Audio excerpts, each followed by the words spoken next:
Wonderful SR ક્રિએશનમાં આપ સર્વેનું સ્વાગત છે। આજે આપણે જોશું અક્ષય તૃતીયા એટલે કે અખાત્રીજ 2025માં ક્યારે છે, 29 એપ્રિલ કે 30 એપ્રિલ। મિત્રો, વિડીયો પસંદ આવે તો લાઈક, શેર અને ચેનલને સબસ્ક્રાઇબ જરૂરથી કરશો। પૌરાણિક કથા મુજબ વૈશાખ મહિનાના શુક્લ પક્ષમાં તૃતીયા તિથિ એટલે કે અક્ષય તૃતીયાથી સતયુગની શરૂઆત થઈ હતી। એવી માન્યતા છે કે અક્ષય તૃતીયાથી જ વેદવ્યાસજીએ મહાભારત લખવાની શરૂઆત કરી હતી। આ ઉપરાંત અખાત્રીજના શુભ દિવસે ભગવાન પરશુરામનો જન્મ થયો હતો। ભગવાન પરશુરામને ભગવાન વિષ્ણુના છઠ્ઠા અવતાર માનવામાં આવે છે। ભગવાન પરશુરામ એ ઋષિ જમદગ્નિ અને રાજકુમારી રેણુકાના પુત્ર હતા। આ દિવસે પરશુરામ જયંતિ પણ ઉજવાય છે।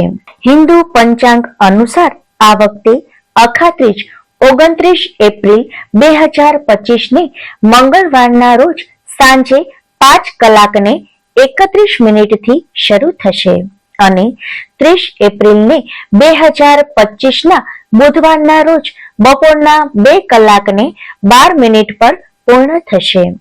સનાતન ધર્મમાં સૂર્યોદય તિથિનું વિશેષ મહત્વ હોવાથી 30 એપ્રિલને 2025ને બુધવારના રોજ અક્ષય તૃતીયાનો તહેવાર ઉજવાશે।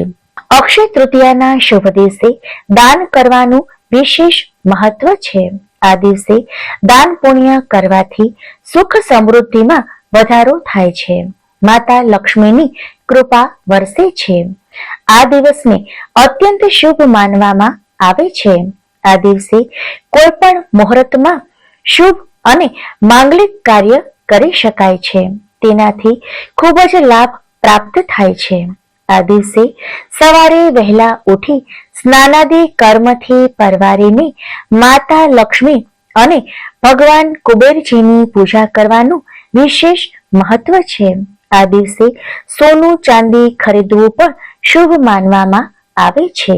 મિત્રો, વિડીયો પસંદ આવે તો લાઈક, શેર અને ચેનલને સબસ્ક્રાઇબ જરૂરથી કરશો। આભાર।